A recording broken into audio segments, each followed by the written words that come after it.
Hey guys, Owen with Touratech USA here for another 1300GS install video. The new headlight design is really cool, however it is a very valuable and expensive piece of kit. As you're riding along, any sort of rocks and stones may get kicked up and do some damage to it, and you're out at least $1,000 to replace that unit. Because of that, we've developed this stainless steel headlight guard, and today we're going to be jumping into the install. Before we start bolting parts onto the bike, it's important to get everything ready so that we can just set the headlight guard in place. I went to Touratech-USA.com, pulled up the product page and found this instruction set, and I just have it open on my phone to make sure everything's oriented correctly. With that, we're ready to start putting pieces together. This is the female cup, which is the piece that will be on the motorcycle. These are your brackets that will get mounted to the motorcycle and will receive the other side. In order to get this put in, you pick up the bracket and you point the male end of this connector through the actual bracket itself. This has a slight downward angle, so you want the point to always face towards the body of the bracket. Let's start with this one. Just some firm pressure and it locks right into place. I'll continue with the other side. Same orientation, pops right in. Finally, we've got the large bracket for the bottommost connector. This one, same deal, you're just gonna point it through and pop it into place. The next step is to get the male side of the quick disconnect fasteners attached to the headlight guard. You'll notice that there are 3 and the pieces themselves are the same, but the fasteners are different. Let's start with the 2 side connections since those use the same fastener. Pick up the M6x10 and position it ready to go into the headlight guard. Grab one of the M6 washers and place it over the body of the screw. Next, we're going to drill that into the headlight guard, holding it in place with our thumb. This is where we'll put the male quick disconnect fastener in. You can start it by hand, but you will need a 4mm Allen key and an 11mm box wrench to finish this. As it gets towards the end, you'll notice that there's still a little bit of wiggle and the threads feel really tight. This is by design. For the remaining few threads, you'll want to hook the 11mm or the 11 wrench onto the male side fastener and then grab your Allen key and set it up in the head of the bolt. With that in place, you can use the additional torque rewarded by these tools to secure it until it stops turning.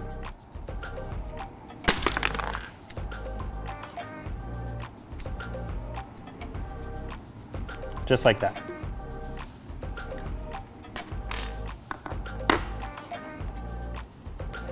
We'll repeat the process on the other side with the same fastener.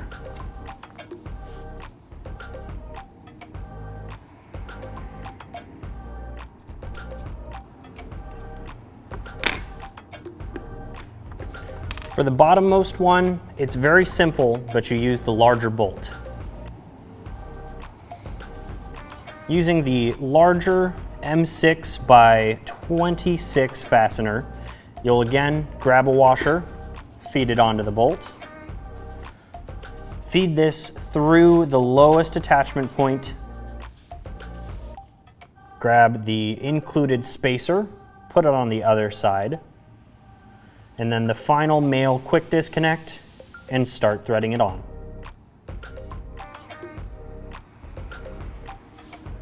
Same situation here, grab your Allen, as well as your box wrench, and get it nice and tight.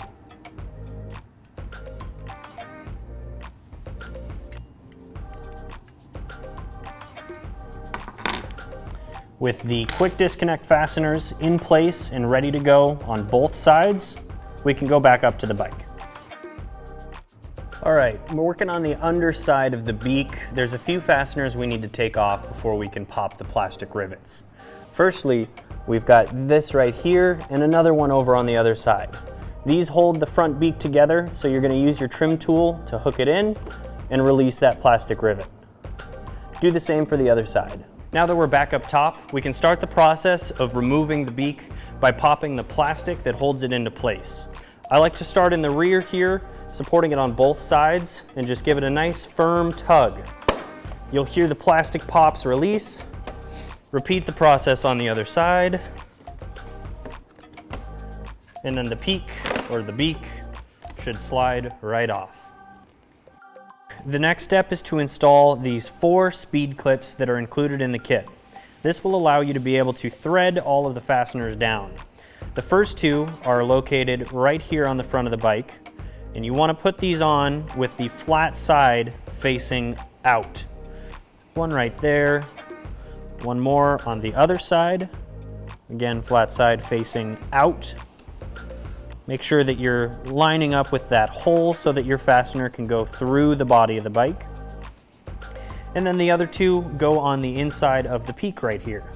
There's 2 mounting holes on each side. You want the further back ones, again, with the flat side facing out. These can be a little bit trickier.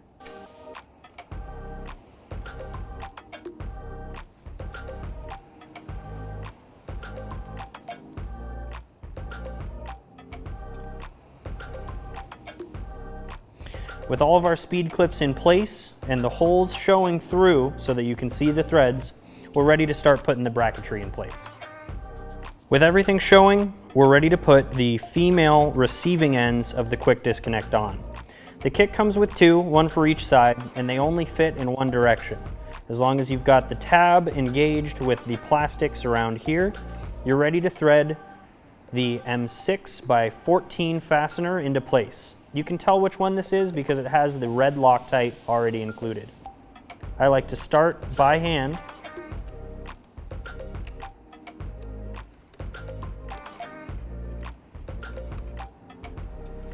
And then use my Torx T25 in order to tighten it down.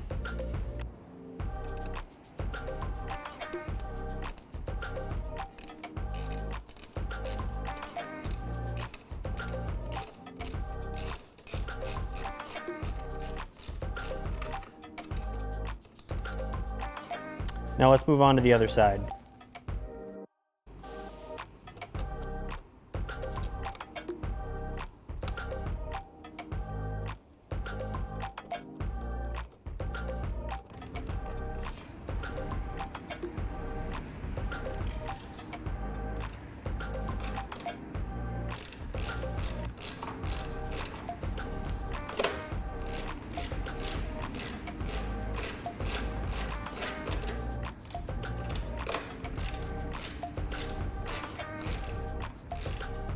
Now that we've got these 2 in place and ready to go, you'll notice that the last piece is this. However, because of our design, we do want to put the beak in place first, and this actually gives you some more stability by connecting the beak through this bracket to this part of the bike. So let's start for this final step by getting the beak back onto the motorcycle. You'll slide it into place and gently make sure that it's stretched around the bike.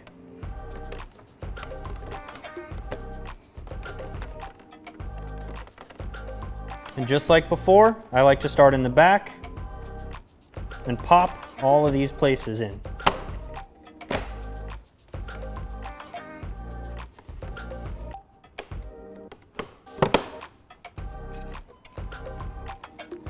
Now let's get this final piece on. Now that our beak is in place and firmly attached by the plastic clips, the next step is to put the final bracket in place. You remember earlier we put the 2 speed clips inside of the peak itself, so there's already holes ready to accept this final bracket. You're going to put it in. You should see the quick disconnect portion pop up towards the middle, and then take the M5 by 16 bolts and secure this bracket through the bike to the beak into those speed clips. Finally, we'll use our T27 ratchet to get these bolts fully seated.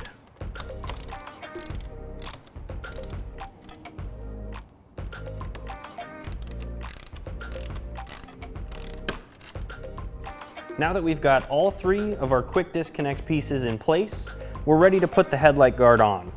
I like to start with the one on the bottom here, just making sure not to contact the nice paint with the corners of this guard. Get that lined up, and then make sure that your top ones are lined in, and they'll each pop into place. With that, our headlight guard is installed. Nice and secure on there. No rocks are going to get through and damage your expensive headlight. Please make sure to check this out, as well as all other products we offer for the 1300 at Touratech-USA.com or in our showrooms in Seattle, Washington, or Brookfield, Connecticut.